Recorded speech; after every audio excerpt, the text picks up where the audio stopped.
बिस्मिल्लाहिर्रहमानिर्रहीम। अल्लाह ताला के पाक नाम से शुरू जो बड़ा मेहरबान नहायत रहम करने वाला है। अल्लाह ही आपको पता है बेटा कि अल्लाह ही अव्वल है, अल्लाह ही आखिर है। ये शुरू अव्वल और आखिर के लफ्ज़ जो हैं ये डिक्शनरी के हवाले से तो हम नहीं बनाए हैं, लेकिन अल्लाह ताला ही है, अल्लाह ही है सिर्फ़। तो अगर देखा जाए कि जिधर भी देखो तो बस वो अल्लाह नहीं बनाया तो फिर अल्लाह ही है।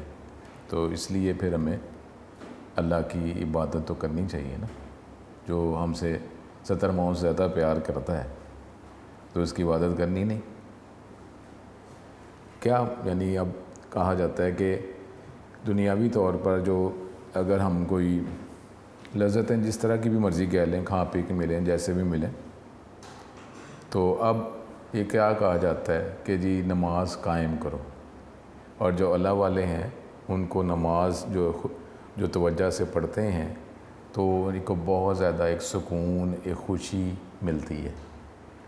तो अब अल्लाह के करम से जन्नत में जब दुनियावी लज़्ज़तें जो भी अल्लाह ताला ने दी हैं, लेकिन उससे अगर जिस्म को ताकत मिले और इबादत की जा सके, बेहतर की जा सके तो बहुत अच्छी बात है, नेमत है, रहमत है अल्लाह की। लेकिन जन्नत में अब वो जो दुनिया में जो भी लज़्ज़तें हैं जब इबादत की जाएगी तो अल्लाह के करम से हर एक, वो जन्नत है उसमें तो हर चीज़ ही अल्लाह के करम से बेहतर है।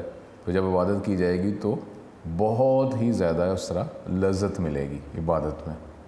अब दुनिया में भी यही कहा गया है कि वो जो कहते हैं नमाज कायम करो, उसका मतलब ही यही है कि तवज्जो से पढ़ें।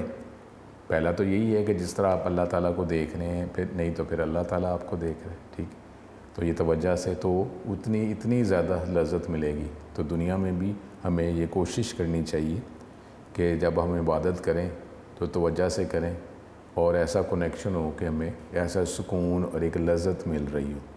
और वो जो अल्लाह वाले हैं वो तो ये भी दुनिया में भी कहा गया ना कि नमाज जो है वो हर वक्त नमाज में ही रहते हैं। उनके एक नमाज के बाद दूसरी नमाज की फ़िक्र होती रहती है कि कब जो है हम सजदा करेंगे, कब अल्लाह ताला की इबादत करेंगे, अल्लाह ताला का करम होगा, रहमतें आ रही होती हैं।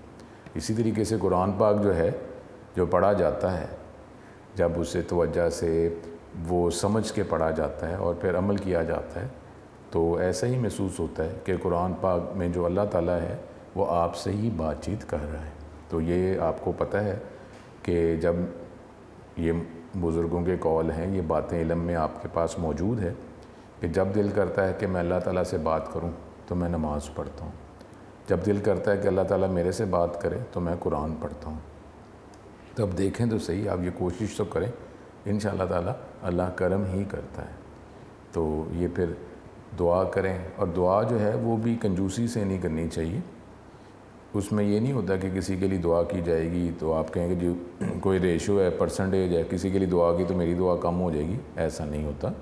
अल्लाह ताला है तो आप जो है सारे लोगों, सारे जानदारों, दुनिया जहान के में अंदर जितने भी जानदार हैं हर एक के लिए दुआ करें। तो अल्लाह के ख़ज़ाने में कोई कमी है, ठीक है। तो दुआ करें कि अल्लाह ताला हमें ईमान नसीब करे, इस्तकामत नसीब करे और दुनिया की फ़जूल बातों से हमें बचाए और ईमान पे ही हमारी ज़िंदगी और ईमान पे ही ख़ात्मा हो इंशाअल्लाह ताला। अल्लाह करम करे। तो मैं हूँ आपका टीचर, और मैं क्या हूँ, है तो सिर्फ़ अल्लाह ही। Mohammad Asim Nasar, second year ICS computer science के नेक्स्ट लेक्चर के साथ यूनिक ग्रुप ऑफ इंस्टीट्यूशन की तरफ से हाज़िर हूँ। और अब जो है चैप्टर नंबर 13 ये टॉपिक, हमारा चैप्टर नंबर 13 ऑलमोस्ट कंप्लीट होने वाला है। आज का टॉपिक जो है वो ग्लोबल वेरिएबल और उसके हवाले से फिर उसका स्कोप और लाइफ टाइम जो है, और फिर आखिर में जो फंक्शन जो है पैरामीटर उसको पास किए जाते हैं या नहीं किए जाते, वो रिटर्न करता है या नहीं रिटर्न करता, ये मुख्तलिफ फेजेस पढ़ेंगे। और फिर इंशाअल्लाह ताला वो जो कहा था कि चैप्टर नंबर 8 में जो मेन से पहले वर्ड है, मेन के बाद जो वर्ड है, आपको चैप्टर नंबर 13 में क्लियर हो जाएगा। तो ये देख लें कि अब आप ये जो एग्जांपल्स हम करेंगे, मुख्तलिफ प्रोग्राम्स हैं, एक्सरसाइज के क्वेश्चंस हैं, जब हम ये इसको सॉल्व करेंगे तो ये अल्लाह के करम से ये क्लियर हो जाएगा कि जी फंक्शन के नाम से पहले वर्ड का क्या मतलब है, वहाँ पे क्या लिखा जा सकता है वर्ड के अलावा, फंक्शन के नाम के बाद वर्ड जो है उसका क्या मतलब है, और इधर जो है क्या लिखा जा सकता है, ये हमारे टॉपिक हैं। इंशाल्लाह ताला ये 1-2 लेक्चर्स में ये ख़त्म हो जाएगा चैप्टर, फिर हम आखिरी चैप्टर की तरफ जाएंगे। और अब आप जो है ये फर्स्ट 50% का जो पेपर होगा, जो टेस्ट होगा, उसकी तरफ आप तवज्जो करें। अल्लाह ताला हम पे करम करें। अपना टॉपिक जो है, लेक्चर जो है वो स्टार्ट करते हैं। ग्लोबल वेरिएबल आज हमारा टॉपिक है। स्टूडेंट, अगला टॉपिक है हमारा ग्लोबल वेरिएबल। ठीक है, लास्ट टाइम हमने लोकल वेरिएबल किया था, तो ये ग्लोबल वेरिएबल और फिर इसका आगे मज़ीद टॉपिक ये स्कोप और इसका लाइफ टाइम। ठीक है, अब हमने जो लोकल वेरिएबल में थोड़ा सा रिवाइज़ कर दूँ। लोकल वेरिएबल का मतलब ये था कि जो भी हमने वेरिएबल किसी ब्लॉक में ब्रेसेस में बनाए हैं तो उसी ब्लॉक में उसको एक्सेस किया जा सकता है, वही उसका स्कोप है, वही उसका लाइफ टाइम है। जब तक हम उस ब्लॉक के अंदर उस वेरिएबल को एक्सेस करना है, वैल्यू स्टोर करवाने के लिए, प्रिंट करने के लिए, यूज़ करने के लिए, तो हम कर सकते हैं। जैसे ही हमारा कंट्रोल उस ब्रेसेस और ब्लॉक से बाहर जाएगा तो उसका स्कोप और उसका लाइफ टाइम ख़त्म हो जाएगा। लेकिन वेरिएबल का मतलब ये है कि ये एक से ज़्यादा ब्लॉक्स के अंदर इसको एक्सेस किया जा सकता है। ठीक है, अब ये यहाँ पे अगर इसका शॉर्ट क्वेश्चन देख लें हम, ये अगर ये 2 lines, the variables which are declared outside all blocks, या मेन से बाहर एंड ऑल अदर फंक्शन, उसको ग्लोबल वेरिएबल कहा जाता है और उसका स्कोप भी ग्लोबल ही है। ठीक है, अब उसके बाद जो है कि अगर इसकी हम बात करें कि इसका स्कोप वो क्या है, ये आगे लिखा हुआ है, दे, ठीक है, दे आर एक्सेसिबल, ये यहाँ तक, they are accessible from the point where they are declared, ये स्कोप ऑफ ग्लोबल वेरिएबल। ठीक है, ये दूसरी लाइन से, they are accessible from the point where they are declared. Accessible तो उसी पॉइंट से हो जाएंगे जहाँ पे इसको डिक्लेयर किया गया, लेकिन उसका स्कोप जो है वो एंड ऑफ फाइल तक रहेगा, containing them. It means they are visible throughout all the function in the file following their point of declaration, कि जहाँ पे इसको डिक्लेयर किया गया और आगे मज़ीद जो भी आगे फंक्शंस हैं उसमें हर जगह इसको एक्सेस किया जा सकता है। ये इसका स्कोप है। तो ये हमारे पास, फिर रिपीट करता हूँ, पहली 2 लाइंस ग्लोबल वेरिएबल का शॉर्ट क्वेश्चन, उसके बाद ये सेकंड लाइन से लेकर ये 3rd, 4th, 5th लाइन तक, पॉइंट ऑफ डिक्लेरेशन तक, स्कोप ऑफ ग्लोबल वेरिएबल। ठीक है, उसके बाद है आगे ये लास्ट 2 लाइंस, ये हमारे पास ये बन जाता है इसका lifetime of global variable. The lifetime of global variable is until the termination of the program. जब तक प्रोग्राम जो है वो चल रहा है, मेमोरी में मौजूद है, तो इसका लाइफ टाइम, इसकी ज़िंदगी, इसको एक्सेस किया जा सकता है। तो जैसे ही प्रोग्राम ख़त्म होगा तो फिर इसकी लाइफ ख़त्म होगी। They exist in memory from the start to the end of the program. ये जहाँ पे इसको डिक्लेयर किया है वहाँ से लेकर प्रोग्राम के एंड तक जो है इसकी लाइफ है। तो ये 3 शॉर्ट क्वेश्चन है इस पैराग्राफ के अंदर, ग्लोबल वेरिएबल, फिर स्कोप ऑफ ग्लोबल वेरिएबल और lifetime of global variable. 3 short questions इसके अंदर मौजूद हैं। मैंने आपको यही कहा था कि ये पेज और इससे पिछला पेज जो है इसमें शॉर्ट क्वेश्चंस मौजूद हैं। अब ये एक प्रोग्राम जो है वो दिखाया जा रहा है। इस प्रोग्राम में अगर आप देखें, इस प्रोग्राम में ये वेरिएबल जो हैं कितने बनाए गए हैं, ये एक n काउंट का वेरिएबल है और एक जो है CHK का वेरिएबल है। अब ये देखें ब्लॉक्स कितने हैं, एक ये मेन का ब्लॉक है और एक ये वाइल लूप इसका ब्लॉक है। ठीक है ना, 2 ब्लॉक्स हो गए। ठीक है ना, 2 ब्लॉक्स हैं। अब एक n काउंट का वेरिएबल जो बनाया है वो कहाँ बनाया गया है, मेन के ब्लॉक में। मेन के ब्लॉक में बनाया ना, इसका मतलब है इस मेन के ब्लॉक में जहाँ मर्जी इसको एक्सेस करना चाहें एक्सेस कर सकते हैं। तो ये पूरा ब्लॉक जो है इसका ये स्कोप और यही इसका लाइफ टाइम है। ठीक है, दूसरा वेरिएबल हमने बनाया है CHK का वेरिएबल। अब CHK का वेरिएबल किधर बना है हमारे पास, ये वाइल के ब्लॉक में। इसका मतलब है कि वाइल के ब्लॉक के अंदर ही आप इसको एक्सेस यूज़ कर सकते हैं, यही इसके लाइफ टाइम है। जैसे ये ब्लॉक ख़त्म होगा तो ये इसकी लाइफ ख़त्म हो जाएगी। अब इसमें हम कर क्या रहे हैं, देखें। अब ये देखें कि वाइल के लूप के अंदर ये जो कंडीशन है इसमें कौन सा वेरिएबल इस्तेमाल किया जा रहा है, n काउंट का। तो n काउंट जो है वो तो इस ब्लॉक से ऊपर मेन के ब्लॉक में बना हो, तो इसको हम इस्तेमाल देखें कर रहे हैं। N count less than equal to 10, तो ये 1 से लेकर 10 तक चलेगा, 1 से लेकर 10 तक चलेगा।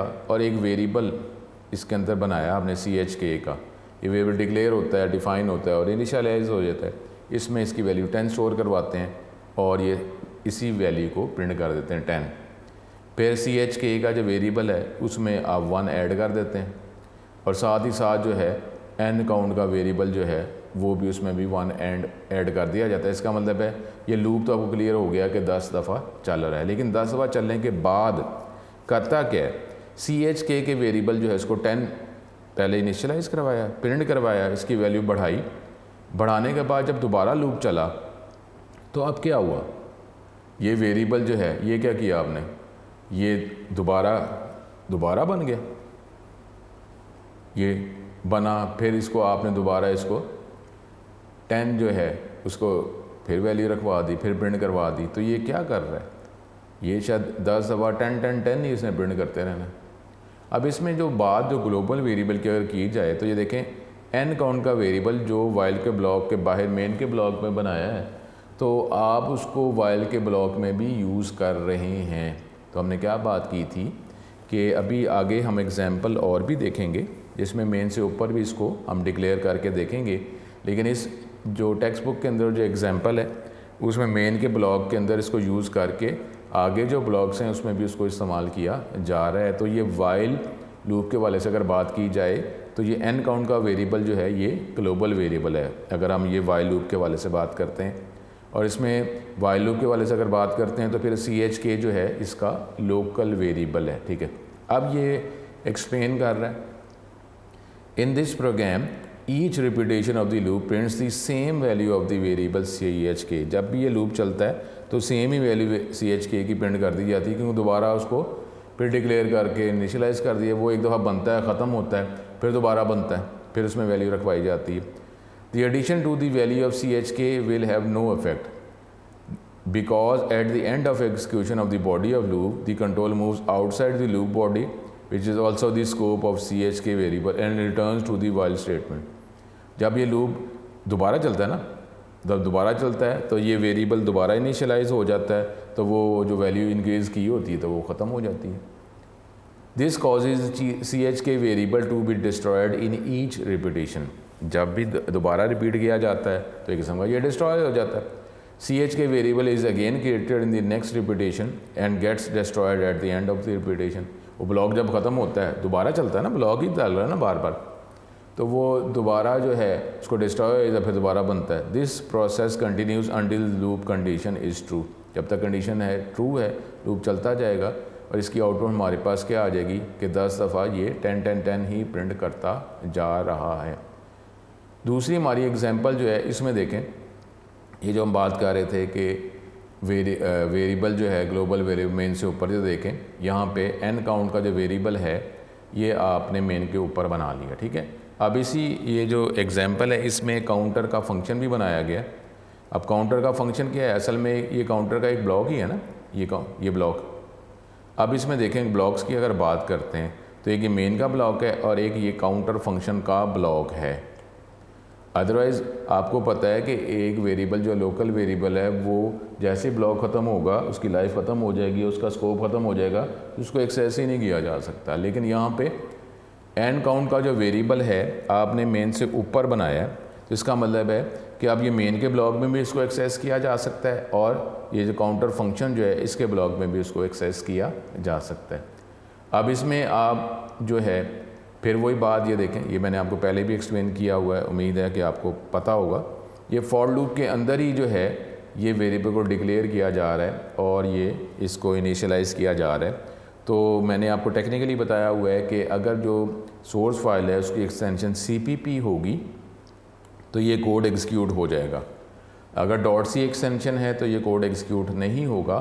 तो इसके लिए क्या करना पड़ेगा कि ये वेरिएबल जो है आप जिस तरह डिक्लेयर करते हैं वेरिएबल int n इधर डिक्लेयर करेंगे, उसके बाद इस फॉर लूप में n = 0 लिखेंगे, ये int नहीं लिखेंगे, तो फिर ये ब्लॉक ये जो लूप जो है ये एग्जीक्यूट हो जाएगा क्योंकि ये C स्टाइल है, ठीक है।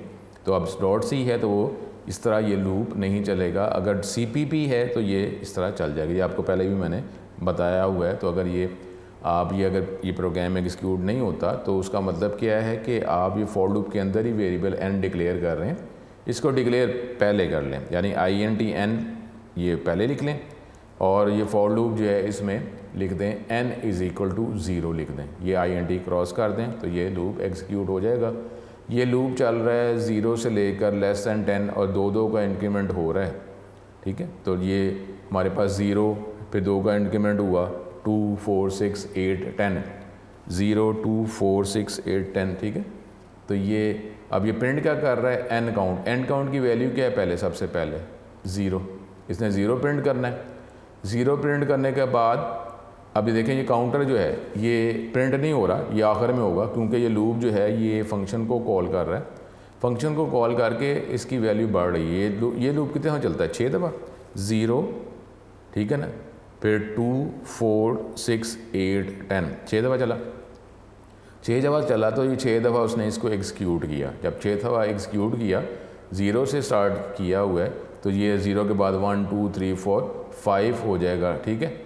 तो ये हमें 0 1 2 3 4 5 कितनी दफ़ा चला, 6 दफ़ा चला, तो इसकी वैल्यू बढ़ाकर 6 ही होगी, ठीक है, 6 हो गई ना। 0 के बाद 1 हुआ, फिर 2 3 4 6 दफ़ा करना है ना, 0 से लेकर 10 तक 2 को इंक्रीमेंट करते हैं तो 0 2 4 6 8 10, 0 2 4 6 8 10, 6 टाइम।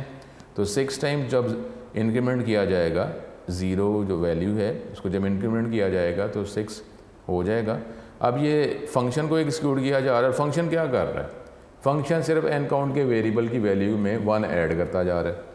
अब ये n काउंट का वेरिएबल जो है कहाँ बनाया हुआ है, ये लूप से ऊपर है, ये मेन से ऊपर है ना, तो ये ग्लोबल वेरिएबल है, इसको इस फंक्शन में भी इस्तेमाल किया जा रहा है। 6 दफ़ा फंक्शन को कॉल किया जा रहा है, कॉल करके वेरिएबल की वैल्यू बढ़ाई जाएगी। जब ये लूप ख़त्म हो गया, 6 दफ़ा चला, जब n काउंट की वैल्यू प्रिंट करवाएंगे तो कंट्रोल स्ट्रिंग में स्ट्रिंग भी है, तो n काउंट = और फिर n काउंट की वैल्यू तो ये 6 प्रिंट, ये देखिए आउटपुट आ जाएगी n काउंट = 6, ठीक है। रिपीट कर रहा हूँ कि ये जो है इस तरह ये कोड नहीं चलेगा, आपने वेरिएबल पहले डिक्लेयर करना है, int n पहले लिखेंगे और फिर इस लूप के अंदर जो है ये int नहीं लिखेंगे और n = 0 लिखेंगे तो ये चलेगा, ठीक है। This is a simple program which demonstrate the use of global variable. Here we have declared a global variable n count बनाया हमने ये मेन से ऊपर, that is n count outside the main and the counter function. This is not contained in any block, किसी block में नहीं बना बल्कि मेन से ऊपर ही बन गया। The global variable n count, the function main and the counter all are defined in the same file.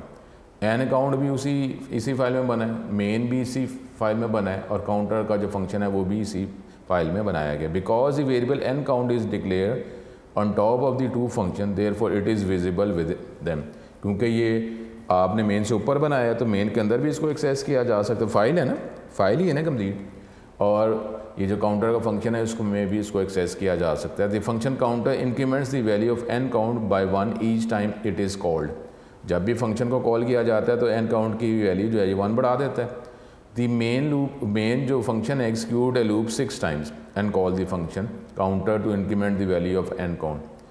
ये लूप को 6 दफ़ा चला रहा है और फंक्शन को कॉल भी करता है, ज़ाहिर है 6 दफ़ा, और वो जो फंक्शन है n काउंट की वैल्यू को 1 1 इंक्रीज़ करता जा रहा है 6 दफ़ा। The value of the variable n count is printed as the final output of the program. क्योंकि ये प्रिंट आप लूप चलाने के बाद कर रहे हैं तो ये 6 दफ़ा इसकी वैल्यू इंक्रीज़ हुई तो आउटपुट आपको मिल गई n काउंट = 6, ठीक है। तो ये आपको पहले ही मैंने बताया हुआ है कि चैप्टर 13 जो है इससे शॉर्ट क्वेश्चंस और MCQ हैं, इससे आपको ये टॉपिक्स क्लियर हो रहे हैं, लेकिन ये ऐसा कोई प्रोग्राम नहीं आएगा। तो ये हमारे पास ग्लोबल वेरिएबल, ठीक है, ये आ गया, ठीक है। इसके बाद जो है अब इसी को हम अपने नोट से कवर करते हैं और फिर जो है आखिरी हमारे टॉपिक बस रह जाएगा, ठीक है। यहाँ पे अगर हम करें इसको, अगर हम चलाते हैं, ये हम चैप्टर नंबर 13 ही कर रहे हैं और इसमें अब ये ग्लोबल वेरिएबल की बात की जा रही है, इसका स्कोप और लाइफ टाइम। ग्लोबल वेरिएबल क्या है, ऐसे वेरिएबल जो किसी फंक्शन से बाहर उनको डिफ़ाइन किया जाता है, ज़्यादातर प्रोग्राम का टॉप पे ही इसको डिफ़ाइन किया जाता है। Global variables hold their values throughout the lifetime of your program. जो प्रोग्राम है उसके अंदर इसकी लाइफ मौजूद, जब तक प्रोग्राम चलता है इसकी ज़िंदगी है, इसको एक्सेस किया जा सकता है। And they can be access inside any of the function defined for the program. ठीक हो गया जी। एक global variable can be access by any function, किसी भी फंक्शन से इसको एक्सेस किया जा सकता है। That is a global variable is available for use throughout your entire program after its declaration. इसका मतलब ये हुआ कि जब आपने डिक्लेयर किया तो जब तक प्रोग्राम चल रहा है तो आप उसको एक्सेस कर सकते हैं। The following program shows how global variable are use in program. अब ये यहाँ पे ये दिखा रहा है, ये अब एक वेरिएबल जो है जी वेरिएबल जो है मेन से ऊपर हमने बना लिया। अब ये इसको दो वेरिएबल्स हैं, लोकल वेरिएबल, ये ग्लोबल वेरिएबल है। ये लोकल वेरिएबल दो बन गए, इसमें आपने इसको इनिशलाइज कर दिया दोनों वेरिएबल्स को। फिर आपने ये देखें G is equal to A plus B. अब जी क्या है, ये मेन के ब्लॉक में तो नहीं बना, तो ये तो ऊपर ग्लोबल बना हुआ है, तो आपने जी के वेरिएबल के अंदर इन दोनों लोकल वेरिएबल्स की वैल्यू को ऐड कर दिया। अब आप जब प्रिंट कराएंगे तीनों को तो ये प्रिंट क्या कर देगा, वैल्यू ऑफ ए, फिर बी की वैल्यू, जी की वैल्यू, ये प्रिंट कर देगा। और ये देखें अब क्योंकि जी ग्लोबल वेरिएबल है उसको आप इस मेन के ब्लॉक में ठीक है आप यूज़ कर रहे हैं। ठीक है, ये हमारे पास एक एग्जाम्पल आ गई, अच्छी एग्जाम्पल है कि जिससे हमें ये पता चल रहा है कि जो ग्लोबल वेरिएबल जो हम मेन से ऊपर अगर बनाते हैं तो वो मेन के ब्लॉक में आगे जो भी ब्लॉक्स होंगे फंक्शन जो हम बनाएंगे उसमें इसको यूज़ किया जा सकता है। लेकिन ये कि आगे हम देखते हैं कि इसमें डिफरेंस, फिर हम बात करते हैं कि इसका प्रॉब्लम भी क्या है। स्कोप क्या है जी ग्लोबल वेरिएबल का, ये short question. Variables data defined outside of all the functions and are accessible throughout the program. जो फंक्शन से बाहर उसको बनाया जाता है और उसको एक्सेस प्रोग्राम में कहीं पे भी किया जा सकता है, उसको ग्लोबल वेरिएबल कहते हैं और उसका स्कोप भी ग्लोबल ही होता है। Once declare these can be access and modified by any function in the program. जब आप इसको डिक्लेयर कर लेते हैं तो ये आप इसका वही एडवांटेज डिसएडवांटेज है। एक्सेस भी हर जगह किया जा सकता है, लेकिन एक जगह गलती से चेंज हो गया तो फिर वो वही चेंज वैल्यू हर एक को मिलेगी, तो ये उसका थोड़ा सा प्रॉब्लम भी है कि हर जगह इसको एक्सेस किया जा सकता है, मॉडिफाई किया जा सकता है। अगर ज़रूरत है तो फिर तो हमें फ़ायदा है, अगर नहीं है तो फिर इसका कोई नुकसान भी हो सकता है। We can have the same name for a local and global variable. ये टेक्निकल बात के नाम जो लोकल वेरिएबल बनाया उसका भी वही नाम रख दिया जो ग्लोबल वेरिएबल का है, तो इतना हमें टेक्निकलिटी इस सेकेंड लेवल पे तो नहीं है। लेकिन अगर लोकल वेरिएबल का नाम वही है जो ग्लोबल वेरिएबल का, तो जो लोकल वेरिएबल जो है जो ब्लॉक के अंदर जो उस वेरिएबल के साथ आप वैल्यू रखवा रहे हैं या चेंज कर रहे हैं तो उसी को यूज़ किया जाएगा। But the local variable gets priority inside a function. अगर आपने लोकल वेरिएबल का वही नाम रख दिया तो ग्लोबल वेरिएबल का, तो वो लोकल वेरिएबल से रिलेटेड जो लाइंस हैं उसी की प्रायोरिटी है, वही वैल्यू यूज़ की जाएगी। ठीक है, एरर नहीं है।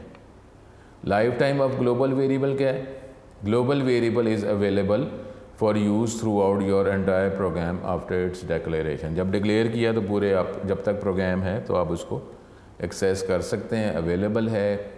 Global variable exist in the memory as long as the program is running. जब तक प्रोग्राम चल रहा है तो आप इसको इस्तेमाल कर सकते हैं, इसकी ज़िंदगी है। These variables are destroyed from the program when the program from the memory when the program terminate. जब प्रोग्राम ख़त्म होगा तो फिर ही ये मेमोरी से इसको ख़त्म किया जाएगा। ठीक है, तो ये हमारे पास short question global variable, scope of global variable और lifetime of global variable.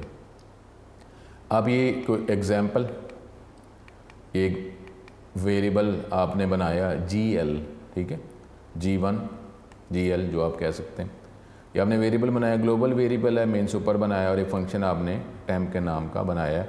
Princess अगर खाली तो इसका मतलब वर्ड ही है, कोई पैरामीटर उसको पास नहीं किया जा रहा।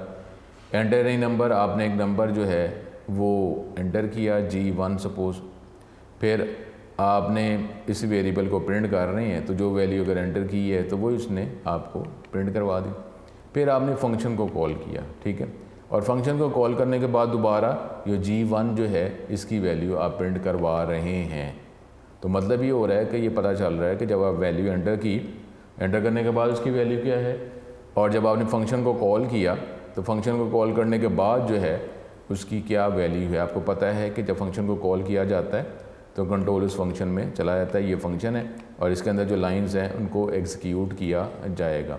जब इसको कॉल किया तो GL जो है उसको 2 से मल्टीप्लाई कर दिया गया, यानी 2 अगर आपने एंटर किया है तो 2 को 2 पहले इसने 2 प्रिंट करना है, फिर 2 को 2 से मल्टीप्लाई किया 4, फंक्शन कॉल करने के बाद जब दोबारा प्रिंट करेंगे G1 की वैल्यू, तो G1 की वैल्यू जो है अब क्या होगी 4 होगी। अब ये देख लें कि ये G1 का जो वेरिएबल है ये ग्लोबल बनाया हुआ है आपने, तो ये मेन के अंदर भी आप इसको यूज़ कर रहे हैं और ये दूसरा जो फंक्शन है उसके अंदर भी इसको यूज़ किया जा रहा है।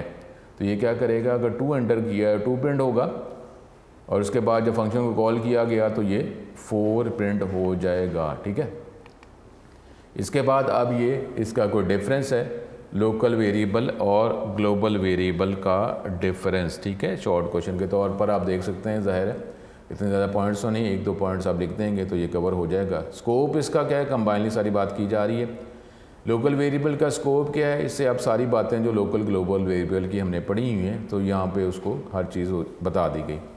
स्कोप क्या है, it is declared inside a function, वही इसका स्कोप है जहाँ भी ब्लॉक में बनाए, और ये जो है इसको हम डिक्लेयर करते हैं ये फंक्शन से बाहर, तो यही इसका स्कोप है पूरे program. Value if it is not initialise, को इनिशलाइज नहीं किया जाता तो यही हम करते रहे ना चैप्टर 13 से पहले कि वेरिएबल अगर हम डिक्लेयर करते हैं वैल्यू इनिशलाइज नहीं करते तो उसके अंदर वैल्यू पहले से क्या होती है, गार्बेज वैल्यू, अनएक्सपेक्टेड वैल्यू, तो ये गार्बेज वैल्यू इसके अंदर होती है। लेकिन ग्लोबल वेरिएबल है, इसको आप इनिशलाइज नहीं करते तो फिर ये बाय डिफ़ॉल्ट जो है इसकी वैल्यू 0 होती है, ऑटोमेटिकली कर दी जाती है। Life time it is created when the function start execution and loss when the function terminate, वो ब्लॉक या फंक्शन टर्मिनेट होगा तो इसकी लाइफ ख़त्म हो जाएगी। लेकिन ग्लोबल वेरिएबल जो है it is created before the program's global execution start और लॉस, जब एग्जीक्यूशन स्टार्ट हुई तो ये स्टार्ट इसका लाइफ शुरू हो चुकी है ये programme,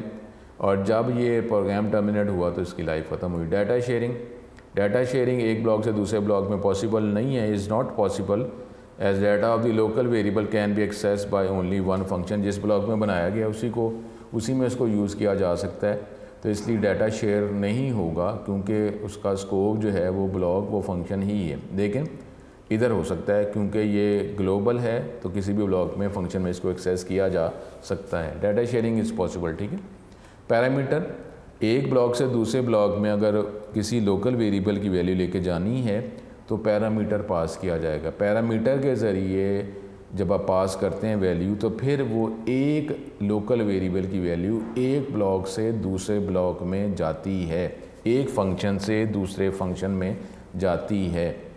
parameter passing is required for local variable to access the value in other function, किसी और फंक्शन में आप उसको फिर यूज़ कर सकते हैं। पैरामीटर अगर पास करते हैं फिर वैल्यू जाएगी। लेकिन ग्लोबल वेरिएबल है उसमें ज़रूरत नहीं है कि पैरामीटर पास किया जाए, आप उसको जिस तरह हमने एग्जांपल में अभी देखा था आप उसको दूसरे फंक्शन में यूज़ कर रहे हैं।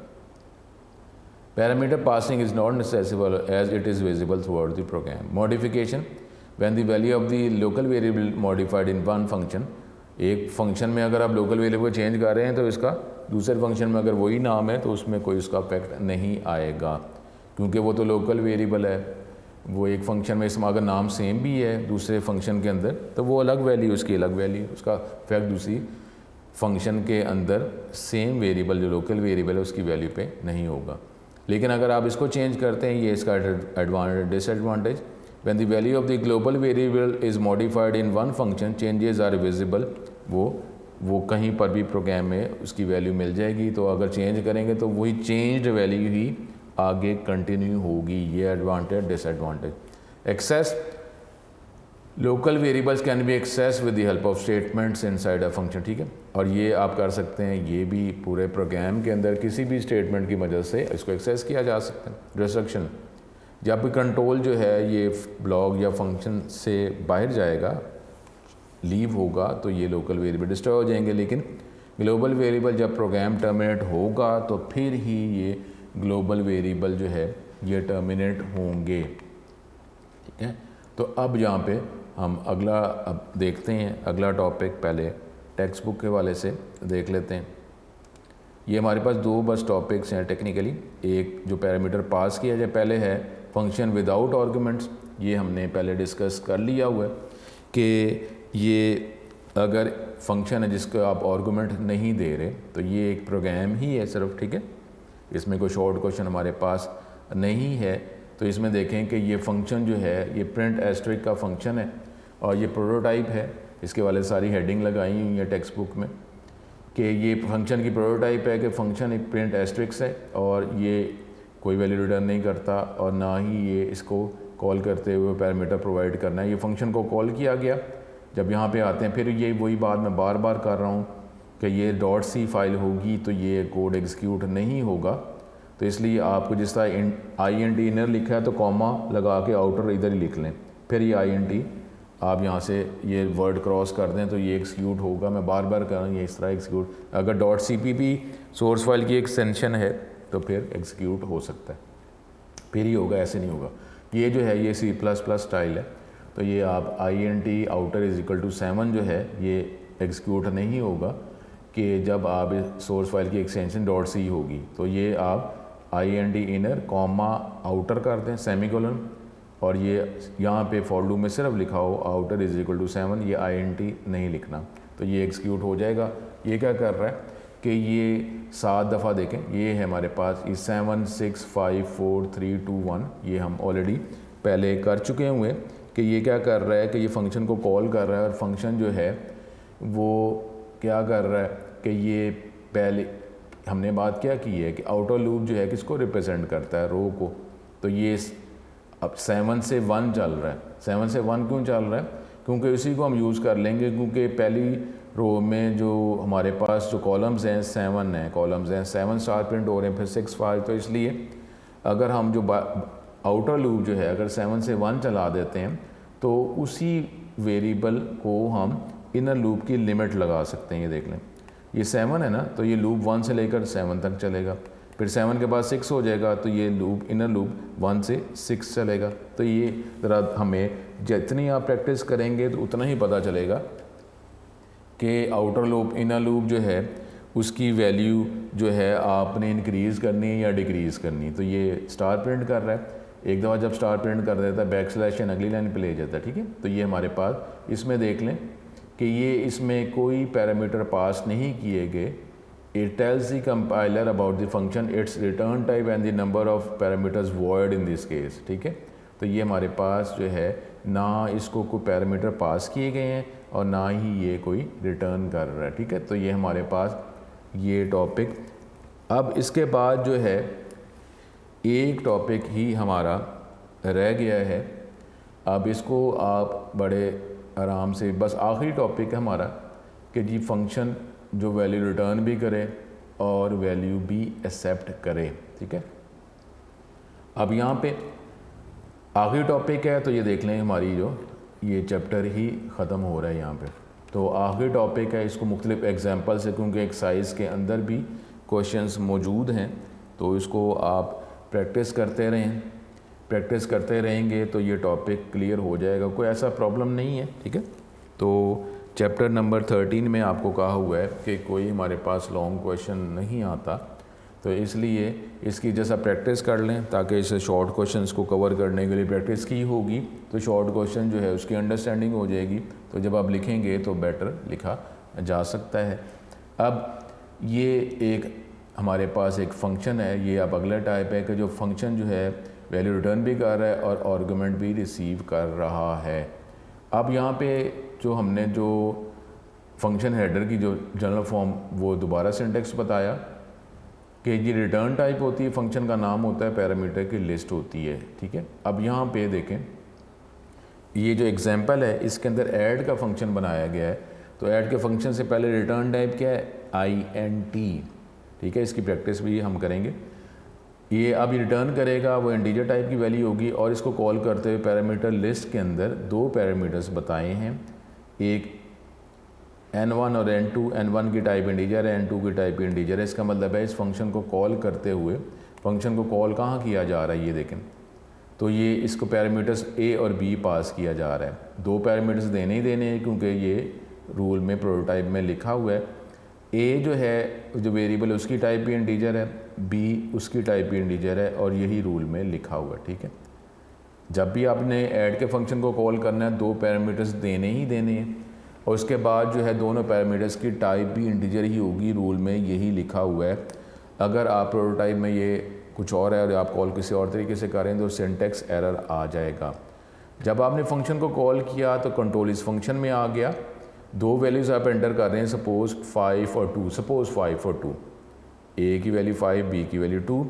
तो जब आप ये देखें, क्योंकि ये ए और बी लोकल वेरिएबल हैं, इसकी वैल्यू इस ऐड के फंक्शन में नहीं जा सकती, तो पैरामीटर के ज़रिए ही एक ब्लॉक से दूसरे ब्लॉक में वैल्यू फंक्शंस, एक फंक्शन से दूसरे फंक्शन में लेके जाई जा सकती है। सपोज़ ए की वैल्यू 5 है, बी की वैल्यू 2 है, तो हमने पैरामीटर के तौर पर पास किया, ए की वैल्यू n1 में आ गई, बी की वैल्यू n2 में आ गई। जब फंक्शन को कॉल करते हुए पैरामीटर्स पास किए जाते हैं तो उसको एक्चुअल पैरामीटर्स कहा जाता है। फंक्शन के जो ब्लॉक के अंदर जो पैरामीटर रिसीव किए जाते हैं उसको फॉर्मल आर्गुमेंट कहा जाता है। ए और बी एक्चुअल आर्गुमेंट है और n1 और n2 फॉर्मल आर्गुमेंट है। ए की वैल्यू 5 n1 में आ गई, बी की वैल्यू 2 n2 में आ गई, दोनों को आपने ऐड किया, ऐड करने के बाद रिटर्न कर दिया और आपको data type of an expression chapter 9 में हमने देखा था, दोनों इंटीजर टाइप के हैं तो इस एक्सप्रेशन की टाइप भी इंटीजर हो गई। जब रिटर्न किया गया तो इंटीजर ही रिटर्न कर रहे हैं और यही रूल में लिखा भी हुआ है कि ये फंक्शन जो है जो वैल्यू रिटर्न करेगा वो इंटीजर टाइप होगी। वैल्यू रिटर्न हुई तो वैल्यू सम के वेरिएबल में स्टोर की गई, क्योंकि हमें पता है जब फंक्शन को कॉल किया जाता है तो लाइन्स एग्जीक्यूट होती हैं, उसके बाद कंट्रोल वापस आता है। सम का वेरिएबल देखें उसकी टाइप ही इंटीजर है, तो इंटीजर वैल्यू आई है तो इंटीजर वेरिएबल ने ही उसको रिसीव कर लिया, स्टोर कर लिया।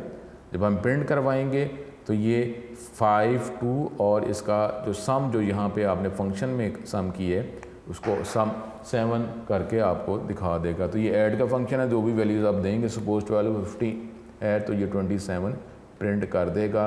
और यहाँ पे ये शॉर्ट क्वेश्चन भी हैं, एक्चुअल आर्गुमेंट और ये फॉर्मल आर्गुमेंट के शॉर्ट क्वेश्चन भी मौजूद हैं। ये लाइंस जो है हमारे पास, ये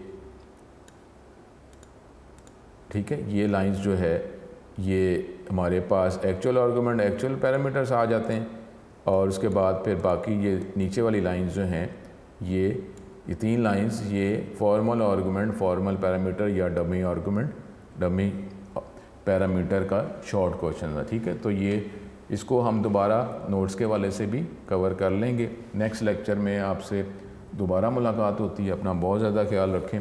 अस्सलाम वालेकुम।